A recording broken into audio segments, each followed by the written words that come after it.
ব্রাহ্মণপাড়া উপজেলার একমাত্র সরকারি উচ্চ বিদ্যালয় ভগবান সরকারি উচ্চ বিদ্যালয়।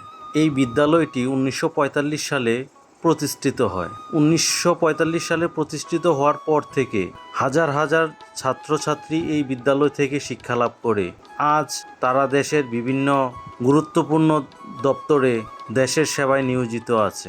এই ভগবান সরকারি উচ্চ বিদ্যালয়টি পূর্বে এত জাঁকজমকপূর্ণ না থাকলেও বর্তমানে ভগবান সরকারি উচ্চ বিদ্যালয়ে 6 তলা বিশিষ্ট একটি ভবন রয়েছে। তাছাড়া বিদ্যালয় প্রতিষ্ঠিত হওয়ার পর উত্তর পাশে যে ভবনটি ছিল সেখানেই প্রতিষ্ঠিত হয়েছে 6 তলা বিশিষ্ট ভবন।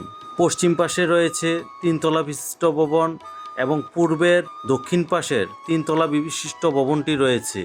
তাছাড়া পূর্ব পাশের 2 তলা বিশিষ্ট ভবনটি এখনও রয়েছে। ভগবান সরকারি উচ্চ বিদ্যালয়ের সৌন্দর্য যে কোনো মানুষকে খুব সহজে আকৃষ্ট করবে। অনেকেই আমাকে ড্রোন দিয়ে ভিডিও করে দেখানোর জন্য ফেসবুকের অথবা ইউটিউবে রিকোয়েস্ট করেছেন। আপনাদের রিকোয়েস্টে আজ ভগবান সরকারি উচ্চ বিদ্যালয়টি দেখানোর চেষ্টা করছি। দেখুন পাখির চোখে।